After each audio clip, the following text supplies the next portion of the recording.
I don't eat, that's our problem. Okay, I think your daughter's going to back. Dan was taking a picture. I'll ask you to rise, and we'll do the Pledge of Allegiance, but then we'll have a moment of silence. We have 3 former employees that passed away within the last couple of months. Gordon Lambert, who passed away on December 27th. He worked as a custodian from 1962 to 1993, and then worked as a temporary bus driver. Richard Cassoni, who passed away on January 23rd, was a Marine Tech instructor from 1983 to 1989. John Dunn from Norwell, he was in the carpentry shop. I'm not sure how long, I don't have the dates for that. And we'll also ask a moment of silence for John Hoadley, who passed away on January 25th. He was a longtime friend, supporter of South Shore Voc Tech, and the owner of Hoadley and Sons Plumbing and Heating. He generously employed many South Shore Tech students. Pledge allegiance to the flag of the United States of America and to the republic for which it stands, one nation, under God, indivisible, with liberty and justice for all. Now a moment of silence, please.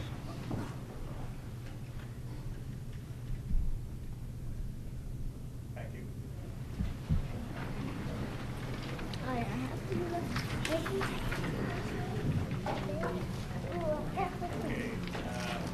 We will be going into executive session tonight for the purpose of discussing strategy relative to collective bargaining for both Unit A and B.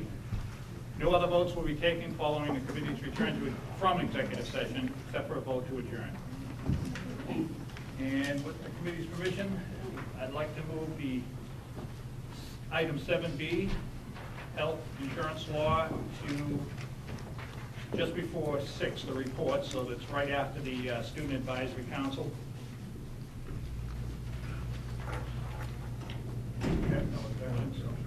Okay, so next item is the approval of the minutes, and I'd like to take them all with one approval for all of them. I make a motion that we approve all the minutes as listed. I'll second. So we have Hanson and Hassett. All those in favor? Unanimous. Okay, now we're going to the Student of the Month.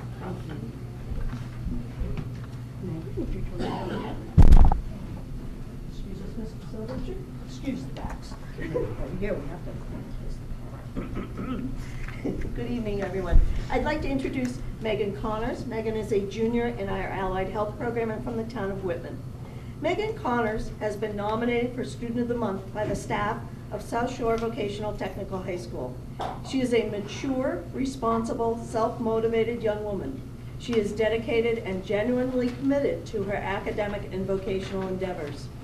Megan comes to school each day to learn. She has consistently and quietly done a great job, academically, vocationally. Megan demonstrates good leadership qualities and recognition of the needs of others.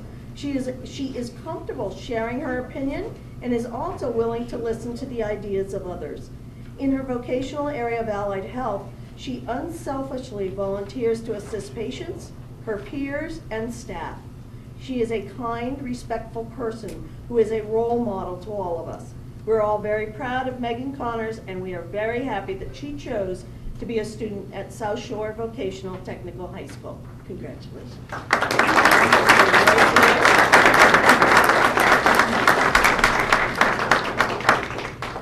That's the year. South Shore Vocational Technical High School Student of the Month is hereby granted to Megan Connors for excellent performance. Congratulations. Thank you, Megan, very much.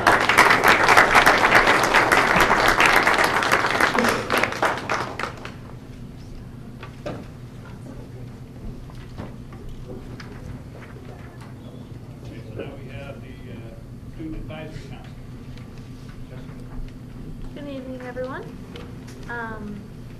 Not too much to talk about tonight, but prom is coming up very soon after the break. Prom tickets will be starting to sell, and the prom committee is actually going to have a fashion show, which involves the juniors and the seniors, about 10 juniors and 10 seniors, boys and girls. and they're gonna wear gowns that are donated and just show the style for prom this year. We are thinking of having a dance in March 23rd. It will be a semi-formal dance, and this is just to have fun. There's no special occasion for it, just a spring fling. We are going to be selling flowers for the American Cancer Society. We're going to be selling daffodils at lunch, and all the money will go towards the American Cancer Society. The Senior Citizens Luncheon will be on March 3rd. We have a lot of people volunteer to help us. It's a great day. The senior citizens really enjoy it. The staff comes and helps and cooks. It's a great day. Drama is practicing every day for their play. I've read some of the lines from the play. It's very funny. I think it's going to be a good act this year. And the seniors are having a senior show, and they are working very hard to get that done. And that will be happening Wednesday, March 7th. And that's all for this month. Thank you. You're welcome. Okay, now we'll move on to healthcare. I'll ask for a motion. Mr. Chairman, I'd like to make a motion that We have. Oh, I'm sorry. Okay, Okay, you can yeah, second. okay. And then we'll get into discussion. Yeah. I'd like to make the motion that the South Shore Regional School Committee / South Shore Regional School District elects to engage in the process to change health insurance benefits under Mass General Laws, Chapter 32B, Section 21P, Section 23. Second. We got a motion from Hanover, seconded by Hanson. I'll open it to discussion. And I will allow a statement from the union, basically. Does somebody want to speak to the union side of this?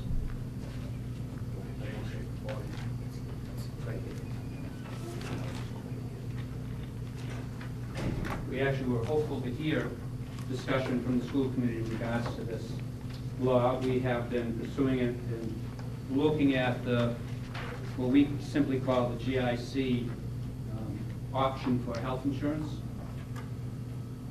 My name is Gene Hickey. Most of you know me as the guy that videotapes these meetings during your school committee meetings. By way of introduction, I'm also the shop instructor in the precision machining technology. For those of you, just as a matter of interest, my first year working at South Shore Tech was in 1980. As I look around the room, the people that preceded me, Bob Moeller was here on the school committee when I started in 1980.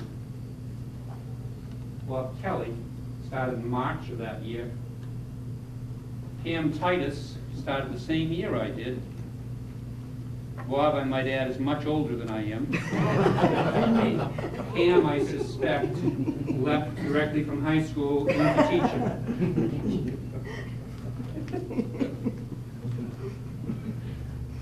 Next September, this school will commemorate 50 years as a regional vocational technical high school in this building, in these buildings. I want to make a comment that we are very proud of South Shore Tech. I want to make the comment that I am very proud to work at South Shore Tech. I want to make the comment that I'm not only, I was going to say not ashamed, but I'm very outgoing in mentioning to people in my community that I work at South Shore Tech, and they are very positive and affirming to me directly. I live in Norwell, I worship in Rockland, and all about the community. When people talk to me about this school, it is with the highest praise and regard for the school, for the graduates, for the service that we provide to this community.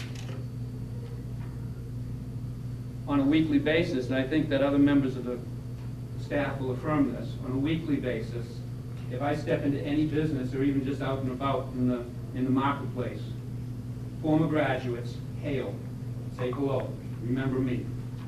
Thank you. And I'm grateful for that. We have a great culture here at South Shore Tech. And I would refer to it as a blue-collar culture.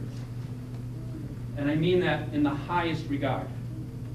Blue-collar, hard-working, dedicated, service to others, reliable, durable, and I would add loyal. There's nothing dainty about our culture and our support for this school. My reason for explaining this background of the school and the culture and our history here is because over the course of time, the people that work here have a commitment to the long-term service and benefit to the school. Since 1980, I've seen a lot of contract negotiations and results from them. And I want to ask you each that have been involved with them, Mr. Moeller, I know that you've been involved with many of them, this point, that for every single contract that we have negotiated with this school committee, we have exchanged wages for benefits. When it comes straight down to it, every single contract, the negotiations have hinged on whether we would give up benefits for greater wages, and the answer has always been, we will sacrifice the increased wages to maintain the working benefits. It is true at South Shore Votech, we do have a good health care plan. We believe that we have bought that. We have bought it by giving up wages in exchange for health care benefits. Look at us. We are families. We are married. We have children. We live in the communities that we work in.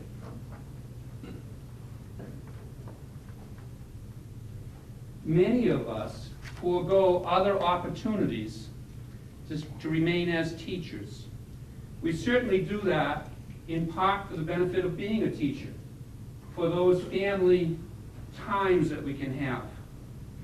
But we also do it for the security and for the benefit that we get through those negotiated sacrifices that we've made along the way. I want to just make this one statement. Our studied position on the GIC insurance option or any GIC equivalent option is that for us, it is a reduction in pay. What the entire package, the Municipal Health Care Reform Act does, is it takes and reduces the insurance premiums for both the employer and the employees. And it shifts the cost of health care to the employees. It does that through increased co-pays, through deductibles that do not exist in our present health plans, and through reduced services and network availability. All of those things, for us, are costs that we'll have to take out of our pockets to make do with. So yes, I understand the political ball that's tossing around in the news about, make those teachers pay for it. Our position is, it's a reduction in pay to us. And I would ask you not to pursue this avenue. One of the things that we recognize is that you have an option of accepting this GIC law without a requirement to go into it. Our concern is that first step that you take toward it takes and holds it over us, whether you'll go through with it. Thank you very much. Thank you.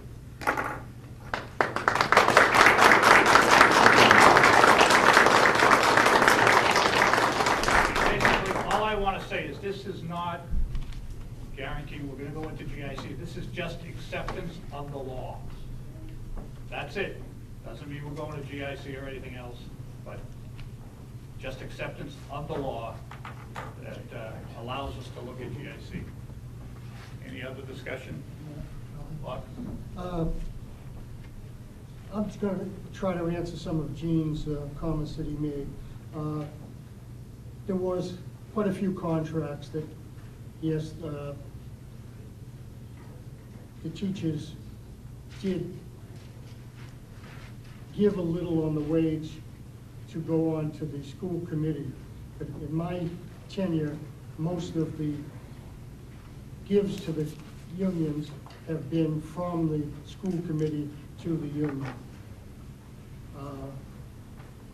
The economy right now is that health insurance has got so expensive for the school committee, as well as our community towns, that we do have to take a second look at it. We've been in negotiations now for almost 18 months with Group B, and we still haven't come anywhere close to a negotiation, and that's why we have agreed to negotiate with A and B together for the health insurance. As far as co-pays and deductibles go, from what I've studied, I've been studying this for quite a bit, it really won't affect too much the co-pays or the deductibles for the insurance. And we are only accepting the option to go into the plan if, in fact, we do not come to an agreement with the unions on health insurance. And the union has several different options there. There's the Mayflower program that's supposed to have a clone. Well, the clone's not even written yet, so really, we don't even know what it's going to be about. And the other option would be for the union to forego some of the payment. We had to go to 70-30, 70 for the school committee, 30 when Rockland and Whitman did that, because in the contract it permitted the union to jump into the payment plan of the thing. So if the union is willing to go back to maybe 60-40 or something like that, maybe they can stay in the same health plan with the same benefits if Mayflower comes up with something. But this is a program that allows us, so when we're negotiating, and if it comes to a stalemate, it will give the committee the opportunity to save money that would go back into education and not into the cost of running the school. That's all I have to say. Thank you. Dan? I'm on the negotiating committee, as you all know, all the ones that vote with us. My primary reason for looking at this, and I say just looking at it, we've been to a lot of meetings, listening to health care from the GIC and from Mayflower, all avenues. My primary reason for looking at this is we have 8 towns that we have to satisfy with the budget. The cost of insurance is becoming so ridiculous, not only for South Shore Votech, for the 8 towns that we deal with. My primary reason for looking at cost-cutting areas in our budget is to save jobs. I do it with my town negotiations, and I want to do it with these negotiations. Nobody benefits when we have to we lose teachers or any staff at all, whether it's teachers, custodial staff, AOB, unit A or B, it doesn't make any difference. The loss of jobs doesn't help anybody. And let me tell you something, my son graduated from this school. It's the greatest experience he's ever had. He's a young adult right now and in the workforce, and this school has taught him well. So I applaud South Shore Votech, I really do. But again, the reason he did so well, and everybody does so well, is because of our staff, and I don't want to lose anybody. And I'm looking at areas that we could save dollars to save staff. It's that simple in my mind. I value your jobs so greatly that I'm looking at that. That's where I stand. Thanks, Dan. Anyone else? Okay, I'll favor of the motion, say aye. Aye. Okay, it's unanimous. Okay. Okay, Bob? Okay, good evening. We sent you the treasurer's report information in the mail. We have a snow motif on the cover this month. I wanted to remind you all what snow was like, since we haven't seen much. Turning to page 1, the summary of financial position. Our interest rate on our major investment account rose this month from 32 basis points to 33 basis points. So consequently, on our $2 million worth of investments, we made $376 for the month. Any questions on page 1? If not, we'll go to page 2, which are the revenues. The second column is the revenue for the month of January. The major thing that happened was we received 50% of our pupil transportation aid. They've been lagging that over the years. We used to get it all in November. Now they're giving it half of it in January and the other half usually in June. So, are there any questions on the revenues? Okay, move on to page 3, the expenditures. And again, last month I went through them pretty detailed. There really hasn't been a lot of changes.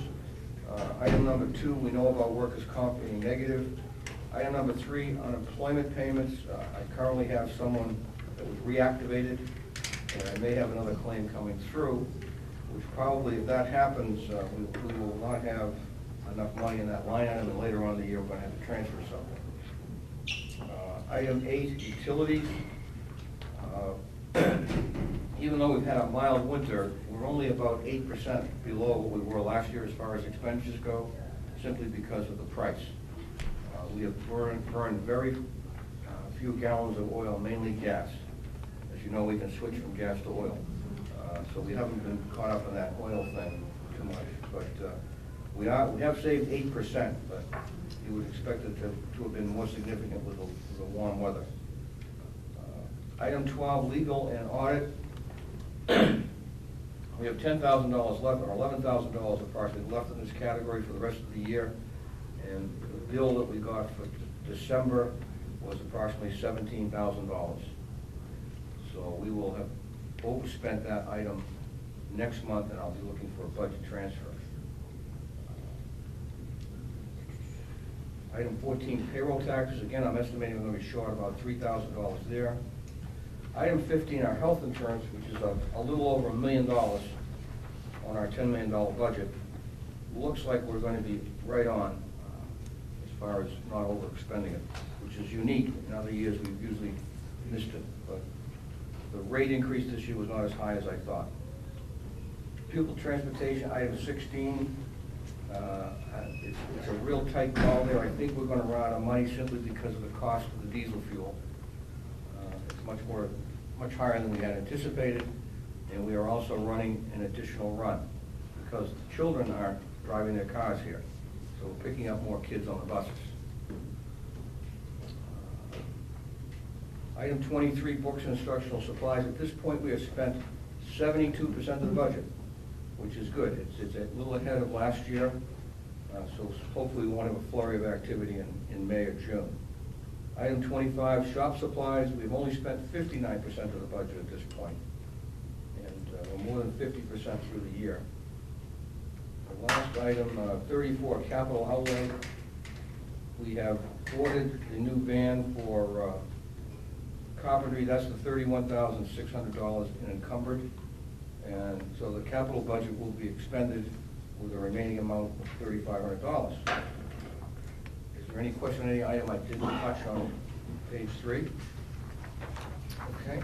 If not, we have the chart for the month of January, which, as I mentioned, that doesn't say too much, but the next page, page 5, is the year-to-date revenue. As you see, the Kelly Green piece for revenue is the assessments, which is significantly higher than the red piece, which is the Chapter 78 from the state.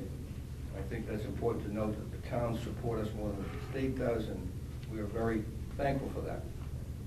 In the bottom graph, You can see the majority of our expenses, almost $3 million to date, is for salaries and wages. Any questions on the charts? Make a motion, we accept the treasurer's reports. Yeah, there are no budget transfers. Okay, Hanson, Hanover seconded, all those in favor? Unanimous. There are no budget transfers.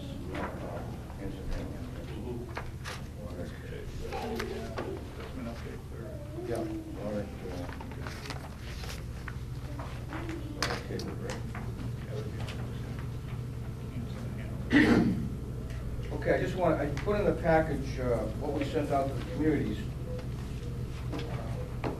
for the assessment. This preliminary assessment sheet.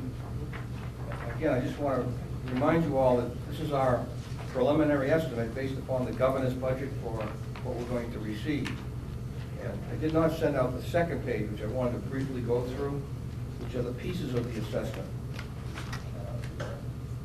So if you turn to the second page, you can see the 1, 2, 3, 4, 5, the 5 pieces of what we assess the towns for.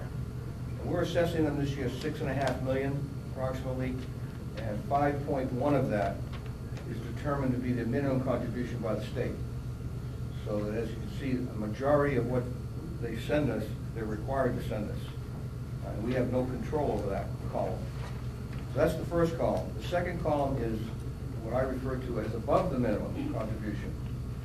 And we have, since ed reform, averaged 1.1 million to 1.5 million above the minimum.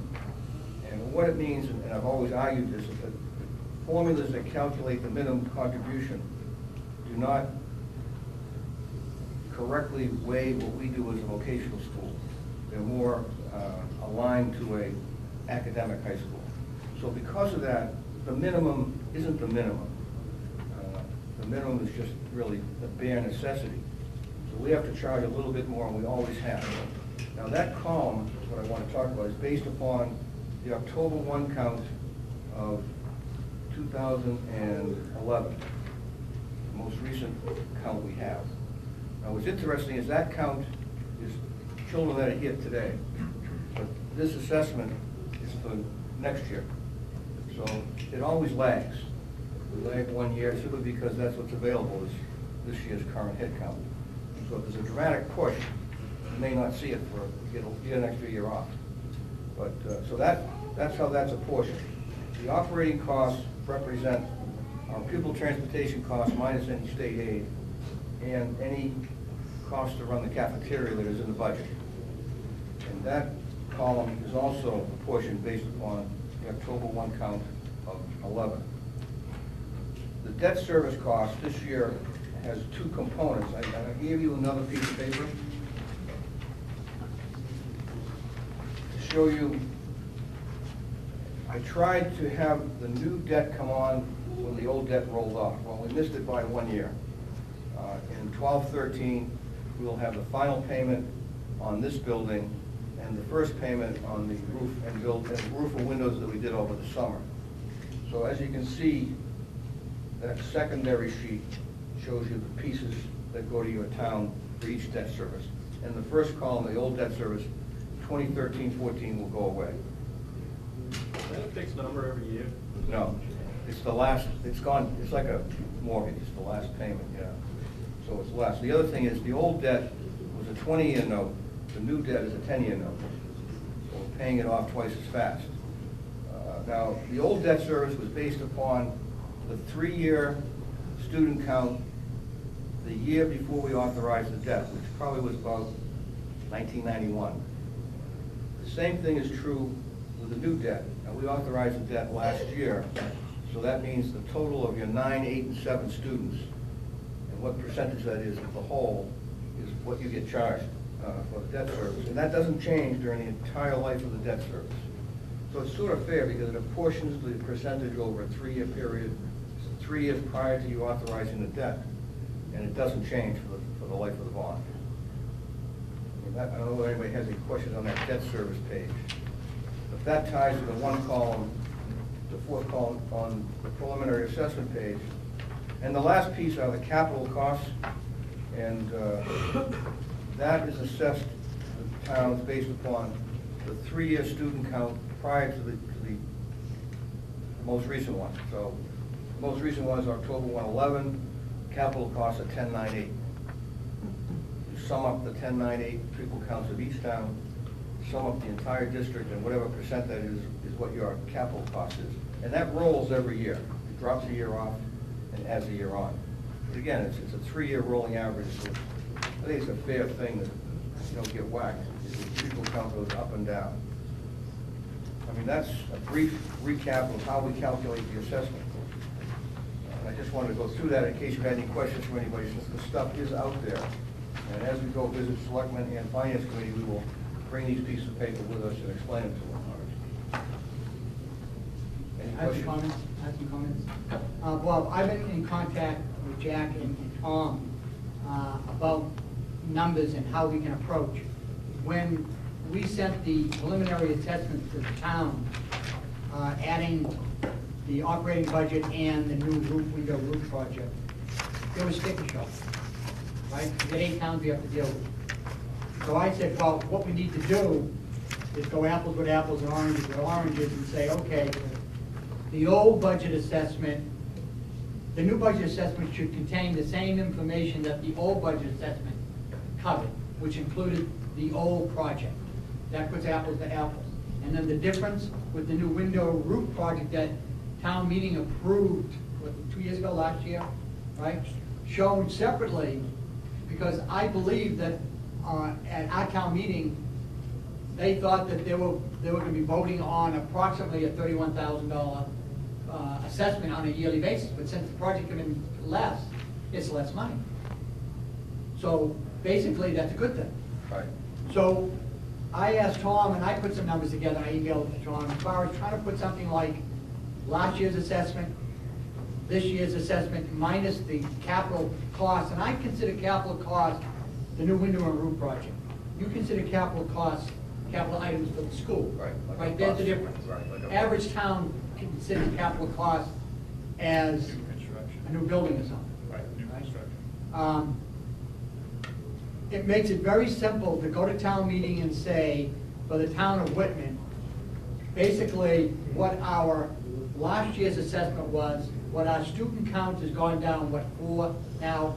This is our new assessment for operating budget only, right? Explain why it's that amount, which is very, you know, because our numbers went down because, well, they were down because of less students. But then say, and then, of course, the capital, the new building roof project, which we approved to around estimated 31,000, is only, I believe, 22,000 for Whitman. So consequently, it's cheaper than what we were considering in the future. I don't want them to think that our increase in our total budget for Whitman is totally, is the, what, 22,000, 33 something? Whatever the number is, it's here somewhere. Yeah. 25, yeah. So, 25. yeah, 25. If they say, oh my God, it went up $25,000, you know, $25,000, and even though it's only a 3.29% increase, it's not really a 3.29. Actually, it's a 0.34 on the operating budget. The rest of it is actually the roof and window project, which they approved up front last year. So I think it's a lot easier to talk to the towns, for them knowing that what our operating budget is and what the roof project was or is, their cost, and then you put that together. Because like Whitman-Hanson, they have it separate.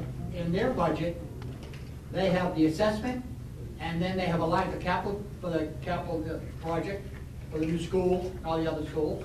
And then for Whitman, we have non-mandated busing, and we have crossing guards. So, I mean, we have a bunch of line items for both Whitman and Hanson that make up, and then they have the total assessment. We put it all in one bucket, which I kind of like. It's just my thoughts as far as. Can I give you my thought on that? Yeah. You're fortunate, Whitman works. Right. Take a look at Abington. Without a doubt. Take a look at Cohasset. Abington's assessment is up $160,000. The new debt service is $27,000. Cohasset is up $91,000. The new debt service is $1,461. Hanover is up $40,000. The new debt service is only $13,000. because of student enrollment. Yes, but I mean, that's what, you just. But there's a reason, but Bob, there's a reason for it. In other But words, it's not the debt service, what I'm saying. The reason is not the debt service. no, it isn't, it's the student enrollment. So you want to attack it from that side, not from the debt service. Exactly, but you attack it by saying. You're the only one that works. Right, in Whitman, the enrollment went down, so our assessment is not that well. But in a town like Abington, where, how many kids, how many increase in children? A number of kids. 7 increase, that's the major cost, or the reason why Abington's assessment is going up. I mean, you call it, the debt exclusion, or whatever you wanna call it, for the window roof project, that's across the board, towns know what they bought when they got that. Right. Now, I'm just trying to justify in simpler terms why it's happened. And when you go to town meeting, they don't want 47 different line items, and capital costs are, what makes up the minimum contribution. They just get the assessment, Dan, they Yeah. don't get all that information. They get the assessment of I town. know that, but if they wanna know why, you have to tell them. Yeah, student count went up. But I mean, this here is public information. Yep. If they want it, it's Yeah, there. we're gonna provide, when we go to the selectmen and the finance committee. Yeah. Yes, no question. Bob? Well, I have to go along with Bob Kelly. Over the years, we've had our budget, we submit our budget. This, sending towns, every time we've had a capital expense, they voted on that capital expense, and we've always combined them with the budget. It makes it clear when we go to town meetings, I know in my town and the other towns we've had, if we have to get up and speak on it, we speak on what we are spending our money on. We've never broken it down. I think one year we did, and we got into a hassle. Some of the towns as well, we're gonna start curtailing and voting against your capital budgets if you're gonna be that way. We are required by law to send them a budget for what we have in a one line, and it's up to the school committee member of that community to explain to the finance committee, the selectmen, and the body of that town what it's made up of. I think Bob's been working with the formula for so many years that none of it makes any sense. There is no way to break it down, and I think that's what it comes down to. So I just look at mine, you look at some of these numbers, you can't say it's all debt service, because it's really not. So that's how I look at it. It makes no sense. I think you have to look at the bottom line that, my town went up 4.02%, and my student count went down. So it makes no sense. It's not related to student count, and it's not related to any of the columns. You're right, Jim. It makes no sense. I take your lead. You've been trying to explain it to people for years, but it doesn't make any sense. That's usually the first question they ask me, is to figure it out. Explain the formula, right? 32 steps? 37. Anyone else? So, to close it, Mr. Chairman, I would suggest if Mr. Salvucci wants those figures, give them to Mr. Salvucci. Bob Muller doesn't want them. On individual need. Yes. Okay. Do you have a bond update? Yeah, I just wanted to finish off, we were just talking about the Yeah. bond issue. We have finished our borrowing on the 10-year issue. And originally, we started out estimating that the project was going to cost $3.3 million, and that the state would pay 1.7, and our communities would pay 1.6. Right now, it looks like the actual expenditures are going to be around 2.7 million instead of 3.3. And I have borrowed a 10-year bond issue of only 1.3 instead of 1.6. And we had estimated that the 1.6 would be at 4%. And I borrowed 1.3 at 2.18%. So I think the project people who ran this, the building committee, need to be commended that it came in. We were borrowing $300,000 less for the communities to pay back, and we're paying an interest rate of almost half of what we had expected. So I think that's something we all should be proud of. It shows that we came in under budget, and the town should be happy. Any other questions on that? But it's all put to bed, the bond issue's there. 10 years from now, it'll be gone, and so will I. Thank you, Bob. I I never thought I'd be here for the 20th payment on this thing. And I am.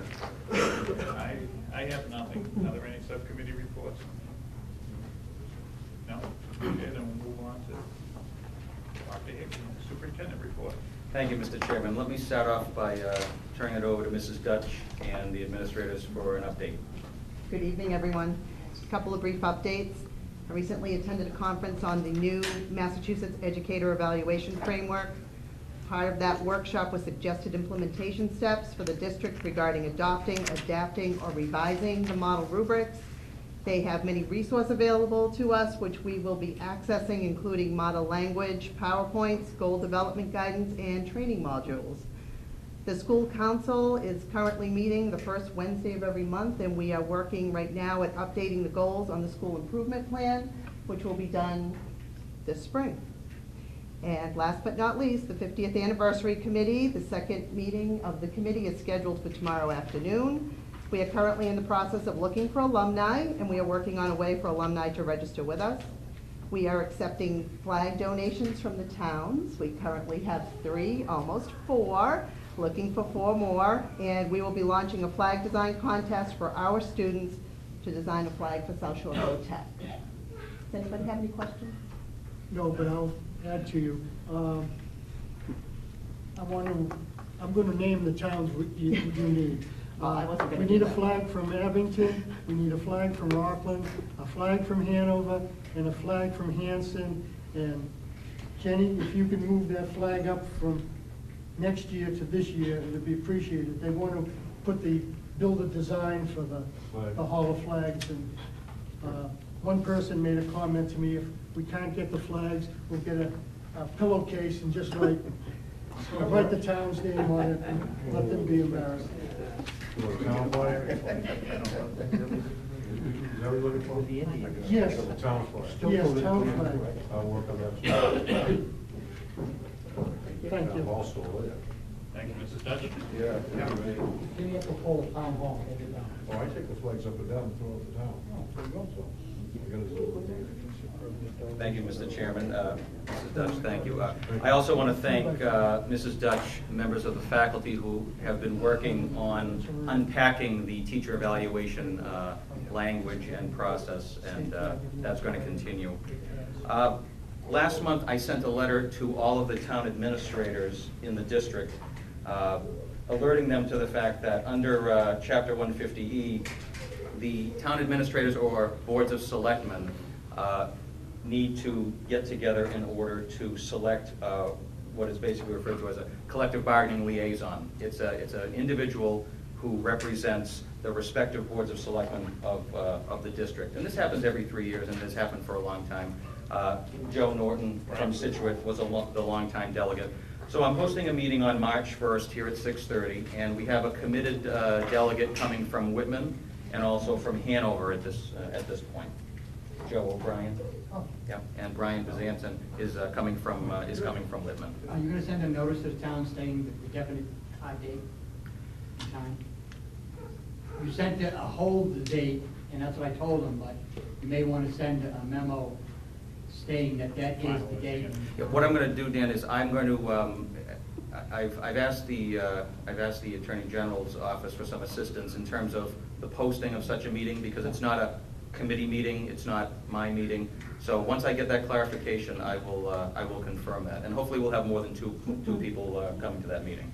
But if there is 2, we will complete the task at hand with the delegates who do come.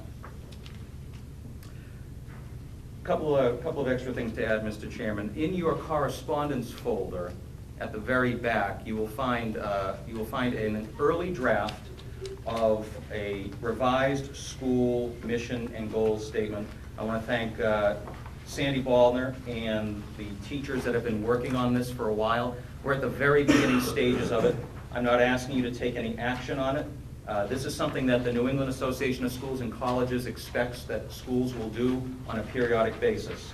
So when you have a chance to go through your correspondence folder at another point, and you'd like to provide me with any feedback on the school's vision statement, mission statement, and goals. This is a process. Our ultimate goal is to have this completed by the end of the school year, and these drafts will go to student council, faculty, advisory, school council, parents association, as we did 5 years ago. And there will be a subsequent draft that Sandy and her committee members will look at following some feedback. So I'll remind you of that. It will be back on the agenda at some point later in the spring. I'd also want to direct your attention in the correspondence folder to our senior show. You'll find a nicely designed invitation from our graphic communications department, and we'll have an opportunity to spotlight our graphics instructors in a moment. But this senior show is an opportunity for students from several of our shops to showcase some of the work that they have done. And if you do have availability on March 7th, that would be fantastic. It is not exclusive to just the inside school community, and I would extend this invitation to any members of the community that would like to see some of the fine work that our students are doing. And last, I'd like to point out that I'm in the process of arranging a visit from Lieutenant Governor Tim Murray. The tentative date for his visit will be March 29th, and I'm working out some details. I'd like to work with the building administrators on having a student component to this. Certainly, we want to brag about the school and show the Lieutenant Governor our programs in action, but I would like an opportunity for our students to also be able to engage with an elected official. Even though we have a mayoral candidate, an honorary mayoral candidate for the town of Situate, our English teacher, Jay Savage. I saw that in the Situate Mariner. How's the campaign going? So far, so good. The official kickoff was last night, so. Oh, okay. Do you have a pack set up and everything? I'm trying. Okay, so politicians big and small here, absolutely. Gotta start somewhere. That's right. Mr. Chairman, if I can continue under unfinished business. For the second reading, I would ask for your support to approve our permanent concussion policy and regulations. This will allow me to report to the Department of Public Health with the March 1st deadline that we now have a permanent policy. This was recommended from NASC through our policy subcommittee, and it's to you for a vote tonight. I make a motion. No, Oh, I was on the subcommittee, so I thought, okay, it's Okay, fine. we'll do Hanson again. Okay, can I make a motion that we Noel, adopt the second. athletic concussion policy? All those in favor? That was Hanson and Noel, it's unanimous. Thank you. You're welcome. Continuing on under new business 8A, we have a textbook from our computer information tech program that's a first month review. It'll be available in the district office if you care to look at that. And it's my pleasure now under item 8B to turn this back over to Mrs. Dutch. We have an opportunity to spotlight our two graphic communications instructors, Carolyn Rakowski and Jen DiMariano, and ask them to both come up, please.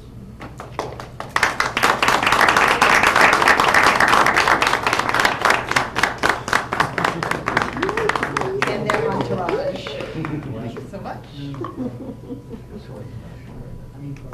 Well, good evening. Good evening. This month, our Employee Spotlight recognizes our graphic communications teachers, Carolyn Rakowski and Jennifer DiMariano. Carolyn and Jen are creative and innovative thinkers who are always seeking to challenge their students and themselves in the area of program improvement. As a result, they independently took the initiative to pursue third-party accreditation, Print Ed, for the graphic communications program. Print Ed is a national accreditation program based on industry standards for graphic communication courses of study at secondary and post-secondary levels. Each program is assessed on 6 standards, including instructional staff, facility equipment and safety, instruction, purpose, administration, and program budget. As a result, this award, South Shore Vocational Technical High School, will now be listed on the Graphic Arts Education and Research Foundation's website as a nationally accredited institution recognized by the graphic communications industry.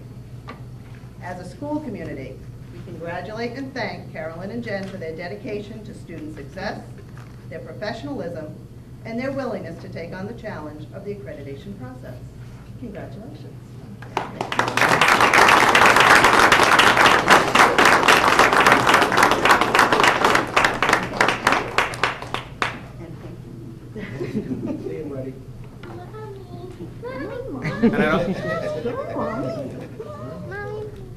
Ms. Rakowski will share that, I know. And I also want to thank Jen and Carolyn. They were the brains behind the senior show that I mentioned a moment ago, and what a wonderful opportunity for our kids to be able to showcase their work. So thank you again. Mr. Chief, Bob? I had the chairman of our selectmen in this week for a tour the first time in history that Norwell's visited the schools this year, and they were very impressed with graphic arts. In fact, they handed them an invite to the show, and John Mariano was very impressed with what they do and so forth, and was very disappointed that the town of Norwell hasn't taken advantage of the use that they could do. So in the future, they probably will be on call. Thank you. Good job. Mr. Chairman, under 8C, I would ask for a vote to surplus a school bus. This is because we recently purchased a new one, and we will put this school bus upon your approval out through a sealed bid process for sale. I make a motion. Motion Hanover. Second. Second Hanson. All those in favor? Unanimous. Thank you. Continuing under 8D, I'd ask for your support to accept a $1,500 donation from Rockland Trust to help underwrite our annual spring math department initiative, our Credit for Life Fair. Make a motion, we accept $1,500. Hanson. Second. I was going to say, you should be able to make a motion. From Rockland. Sure? You want a No, second? Go ahead. Jerry's got the second. Okay, he's the second. That's why I just said to him, he should have made the motion. I work for the places called. That's right, yeah, that's right. Okay, we get Hanson. Mr. Chairman, we don't need to accept money, it's property donations we have to accept, Oh, okay. okay? I think there's some confusion in the manual. maybe. Sorry, Jerry. That's okay. Well, let's try again, Jerry. Scrap Look at the that. next one. You get the next one is property, that one All right. you have to accept. Steel? Yes. Okay. Under 8D2, I'd ask for your support in accepting a donation of 8,500 pounds of steel, and you're help carrying it, and it's a value, no, strike that, and it has a value of about $8,000. This is for our metal fabrication Jerry, you wanna welding make a program. motion? I think I'll make the next three, but I'll make the motion that we request. Okay, do we have a second? Hanson? I'll second it. Oh, go Hanson. All those in favor? Thank you. Unanimous. And then under 8E, 2 off-campus projects in the town of Rockland, one a shed for Mr. Wayne Murphy, and for the Rockland Building Department, the enlargement of a service window and installation of a rolling steel counter shutter. Motion? Second. Okay, we got Rockland, Hanson, all those in favor? That's for the both of them. All right, both projects. Both surplus. Yep. Okay. And under 8F, I would ask for your support to approve an out-of-state field trip, our cosmetology department, grades 11 and 12, going to a international beauty show in New York in April. I'll make the motion that Hanover, approve that. we have a second? Second. Second, all those in favor? Mr. Moore seconded. Yep. Yes, no, all second. Thank you, Mr. Chairman. Okay, we have warrants. Okay. I'd like to make a motion to approve warrants 14 and 15, totaling $904,303.85. Second. Second by Hanson. All those in favor? Unanimous. Okay, any requests for action? Okay, now, take a roll call vote on going into executive session. Rockland? Yes. Noel? Yes. Hanover? Yes, we need a motion. Oh, I'll make a motion that we do a roll call vote, go into. Second. okay. Yes. Okay. Yes. Go ahead. Yes. Yeah, we don't.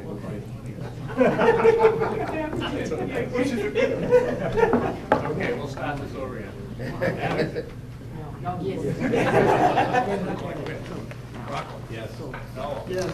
Hanover? Yes. Hanson? Yes. Bassett? Yes. Whitman? Yes. Situate, yes. 5 minute recess? 5-minute recess.